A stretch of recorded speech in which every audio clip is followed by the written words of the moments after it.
I'm the project coordinator for the European Union projects in Gdynia. We work for the trolley bus operator, and my colleague is energetics manager, so he's the brain of the network. I feel wired already, since I'm going to talk about trolley bus transport. It's pretty, yeah. So, just to give you an overview of Gdynia. This is the city of 250,000 inhabitants, and together with the city of Sopot and Gdańsk, we form Tri-City region in the north of Poland. Well, the length of public roads, 400 kilometers, but including 250 length of public transport routes. The motorization rate in our city is quite high, unfortunately, as you can see. And transport mode market share, it's like 50-50 individual transport and public transport. But the positive thing is that 77% of all Gdynia inhabitants live within a 5-minute walk from a bus or a trolley bus stop. Our trolley bus transport constitutes 26% of the whole public transport in Gdynia, but with the arrival of battery technology, we've got the chance to cover more of this transport, replace diesel bus routes by courses on batteries. At the moment, we own 93 trolley buses, but 75 in regular operation. We cover 5 million vehicles kilometers a year. At the moment, there are 12-day lines. There are only 3 trolley bus cities in Poland. However, there used to be many more. And just to give you a little overview, not so long time ago, in 1998, there was a question whether to close down the trolley bus transport in Gdynia. However, some clever politicians decided to invest in it. So we were virtually on the brink of extinction, you can say. Yes, that's true. But thanks to European Union projects, we invested a lot in infrastructure. We built the Power Dispatch Management Center, and we manage the power dispatch centrally. We have built a huge depot, invested in the fleet. About 45 trolley buses were bought from EU funds. And all these investments into high technology allowed us to take part in more technologically advanced projects, such as CIVITAS DYNAMO or eLIPTIC. And today we're going to present the results of Dynamo project that give a totally new scope to our operation, thanks to the battery technology. Within CIVITAS DYNAMO, we purchased 2 lithium-ion battery trolley buses. The cost of one trolley bus was 400,000 euro. And after positive off-grid tests, we have done the extension on a 2-kilometer line in the central part of Gdynia, which is a kind of a touristy and very popular area in Gdynia. And it was to be a test line running only in the warm season from May to October. However, the inhabitants liked it, and it stayed as a regular line. And now it's being operated since May 2015 until now. That was a kind of a novelty because, in the past, our trolley buses did have an alternative battery drive, which was a nickel-cadmium battery, but it wasn't used regularly on off extensions. It was only used in case of emergency. The passengers were not used to this site. However, they got used to very quickly, and they really welcomed this innovation. Well, thanks to the demonstration in CIVITAS DYNAMO, we got into eLIPTIC project, electrification of public transport in cities based on existing infrastructure, and we are considering at the moment more extensions, and the second one is going to happen pretty soon in December. We are going to serve a residential district of Gdynia, and the novelty is that there's going to be also the external charging point on the loop there. This is the technological innovation is that the pantographs, of course, lower and raise automatically when they get off and get on the traction.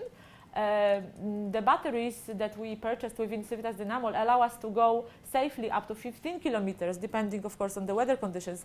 However, we were so satisfied with these vehicles that with our own funds, we bought 4 more, one of them with the same battery capacity and 2 more with double battery capacities, allowing us for a double range. The battery is placed at the back of the vehicle. Here you can see the nickel-cadmium battery that we used in the other older type of the vehicles.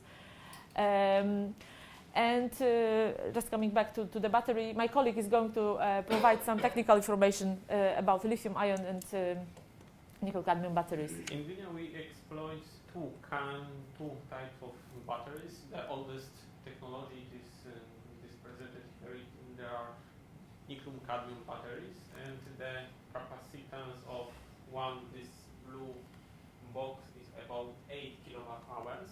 In case of newer technology, this lithium-ion battery will be shown in the next slide. The capacitance is about 3 times bigger, and the capacitance more than 3 times.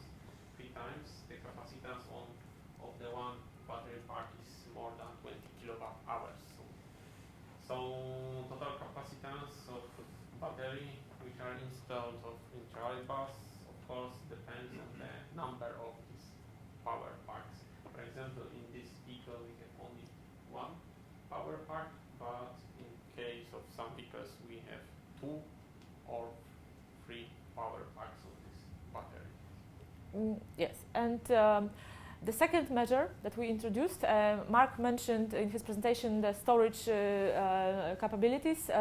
We decided to purchase the supercapacitor that would store energy from braking, and it's successfully operating now. It saves us about 12% of the energy on the section where it is placed.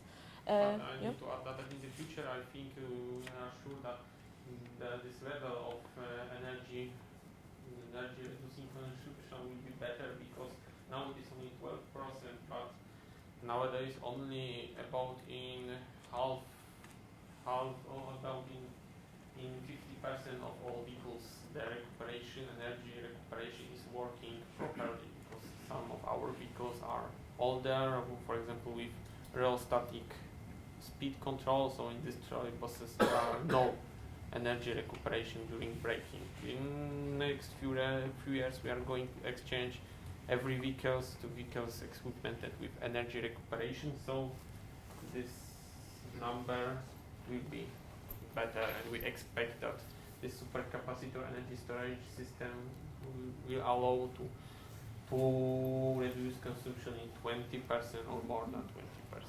Yes, so it depends on the number of vehicles with recuperation system.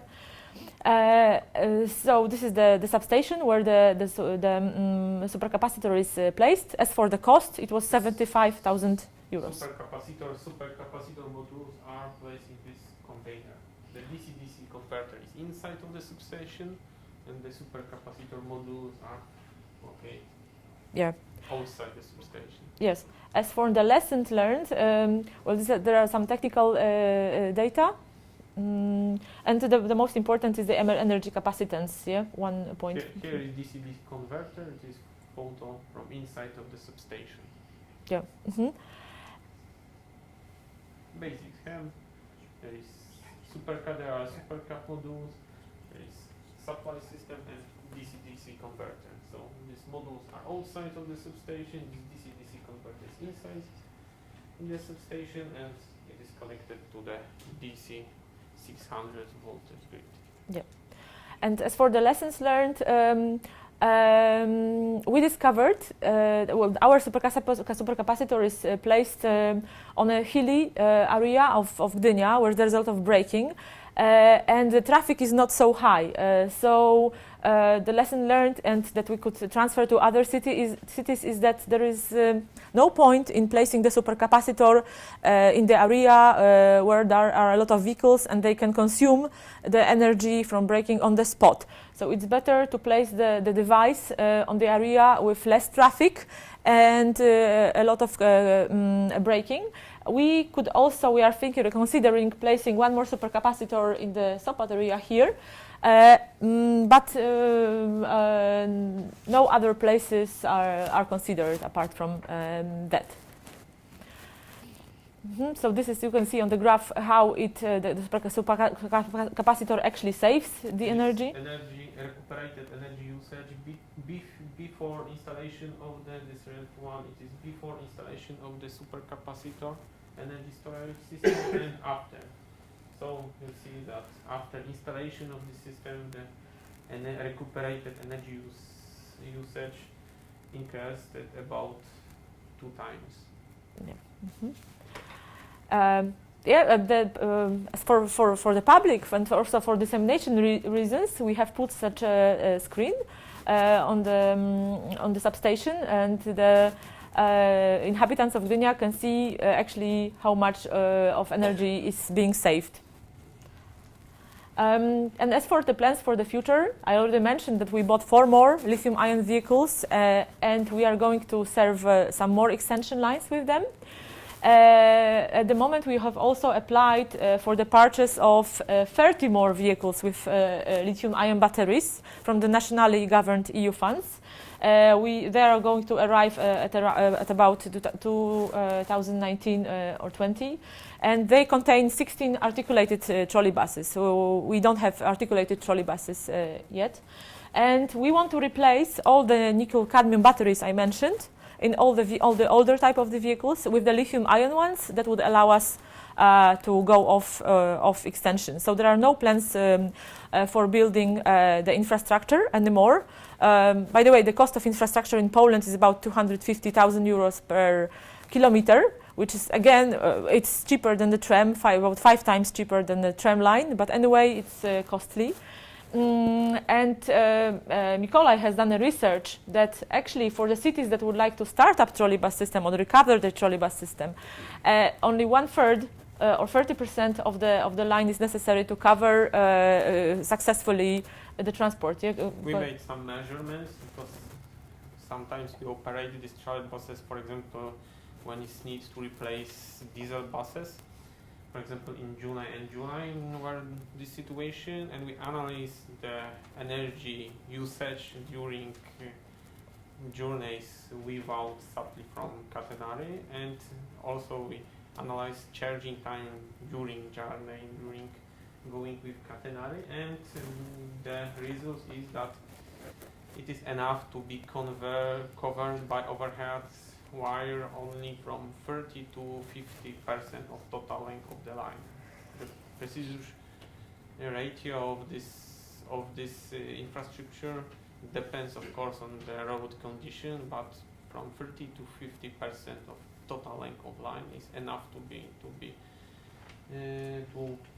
charge this battery for autonomous ride. Yeah, and the basic and the biggest advantage over in motion charging of the trolley bus is that the trolley bus operates and it's still in traffic. Yeah, doesn't have to wait on the depot or the charging station, so we do not lose time. And the perfect example of the trolley bus system that was built from scratch and covers only a part of the city is the Swedish city of Landskrona, which in 2003 built their trolley bus system. This is a small city, 33,000 inhabitants, but they were really successful in planning the infrastructure into their city, and after some measurements they discovered they don't have to cover a lot of space with the wires to have a successful transport system. I know that pretty soon there's going to be a conference in Switzerland on how to build in the wired infrastructure into the city so that it doesn't disturb. Many people have it as a kind of a drawback of the trolley bus system, the overhead lines. Yeah, but there are ways to fit it somehow so that it's not disturbing. But in our view, as advocates of trolley bus, this is the ready-to-use, already existing for many years type of technology that's very reliable. And if you want to electrify the public transport pretty fast, this is there to be used, and not so costly too. The last point about our plans. I mentioned the new extensions that are going to be there in Gdynia, and several charging points. These are going to be a three-phase socket plug-in charging points also. We are considering to allow the usage of the charging points for other vehicles also. So the face of Gdynia public transport is changing thanks to that. And I just wanted to add one comment that generally the public transport is changing so fast. I was taking part in a webinar, CIVITAS webinar, and I heard a comment from some participant that in the 80s Margaret Thatcher said that a man who travels to work by bus at the age of 26 can consider himself a failure. So, yes, so actually I don't have a private car. Mikolaj has just sold his. We do not consider ourselves a failure, and we are very, very glad to be here. Thank you very much. So if you wish to hear any other comments, thank you.